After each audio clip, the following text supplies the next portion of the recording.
Action stars don't get much cooler than James Bond, but with so many actors playing Sir Ian Fleming's super spy over the last 37 years, of course, we're all going to have our favorites. Now, in anticipation of next week's release of Casino Royale, we determine once and for all which Bond is the best. The experts are here. The opinions are heated.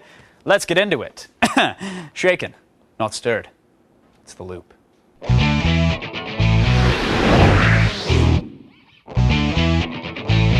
That was a sample of why I'll never be a Bond, I'm sorry. Joining us to help us make sense of it all from Los Angeles, IGN Movies senior editor and resident James Bond expert, Jim Viveda is here. And also from the City of Angels, Kevin Kelly, blogger for Cinematical and TV Squad. Gentlemen, welcome to The Loop. Thank you. I don't know how heated this is going to be here because it seems like I chat with everybody about, who's your favorite Bond. A lot of people always go Connery, but let's start off with what actually makes a good Bond. Kevin, is there a checklist or a criteria? Yeah, of course there's a checklist that was totally established by Connery. You have to look good, you have to look sexy, and you have to pull it off really well. You have to be arrogant, almost to the point of being too arrogant, cocksure. Well, so far you've described me. Is there anything that makes Bond particularly Bond?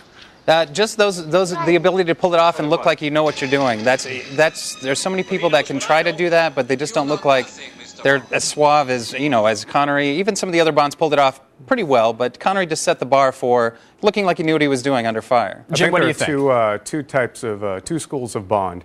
You have your Frank Sinatra Bonds and you have your Dean Martin Bonds. They're similar, but they're different. Connery and Craig are your Sinatra Bonds, and Pierce Brosnan, Roger Moore, they're your Dean Martin Bonds.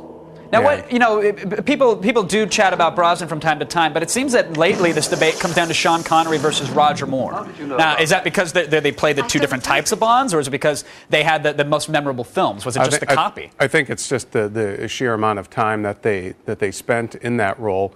Timothy Dalton only had a couple of years. Lazenby had one film. And each one of them, Moore, Connery, and Brosnan, are the Bonds of their generation. So it's whoever you grew up with, really.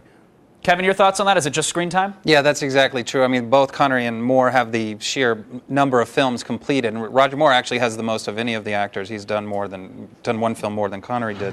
They had Lazenby in between them, but because they were back-to-back, and one was the original, and the next one was the guy who kind of broke out of that mold and established the character a little differently than Connery did, Sure. Those are the ones that people tend to identify with. Isn't this a little unfair to Pierce Brosnan, though? Because, I mean, the guy did play his role well, but some people say he just didn't have the greatest films to work with. Granted, he does have one of the highest grossing Bond films ever, but some say if he had the earlier films to work with, he would be the quintessential Bond. Well, true. He is a great Bond that never got a chance to be in a great Bond movie, but any actor would tell you that no actor owns a role. They only rent it for a while. And so, there'll be another guy after Daniel Craig, too. So let's talk about Daniel Craig here. The new Bond, some people were worried. Some people said the guy can't even drive a stick shift. How can he convincingly pull off Bond on the silver screen? Kevin, are you worried at all? I'm pretty worried about Daniel Craig pulling it off. One of our other writers at Cinematical has seen the film, and he said Sean Connery has nothing to worry about as the top spot, as the top Bond. Daniel Craig, he's a great actor. Layer Cake was a fantastic movie from the past year. He had great roles in Road to Perdition and Munich. But as far as James Bond goes, from the trailers, it just doesn't look like he has that Bond thing. And we know from some of the lines in the trailer, he's tending to be a little more emotional than Bond has been. And that's something that's it's going to be interesting to see how that sits with most people. We want a cold hard Bond that uses and discards the ladies and can drive What's up, Kevin? Your thoughts? Well, actually, I'm sorry, Jim. Daniel Craig he's being asked to do different things than other Bonds have been asked to do. He's being asked to play a human being rather than just some superhero.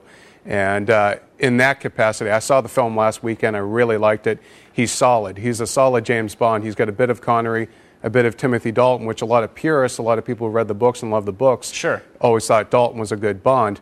But Craig, it is an uphill battle. It's divisive. I mean, some people are just not going to be totally nuts about him. Well, that's good to hear. And you know what? At least he bleeds in this one. The Terminator even bled in that he was a machine. So I'm glad that Bond is finally bleeding a bit in the films. I want to thank you, Kevin and Jim, for keeping us in the loop there. Thank you. Thank Folks, you. Sean Connery made James Bond the icon that he is today. And no matter who gets cast to replace him, they're always going to fall short of that mark. Who cares if Craig is the best Bond? We just want a good flick, not another rehash of Die Another Day.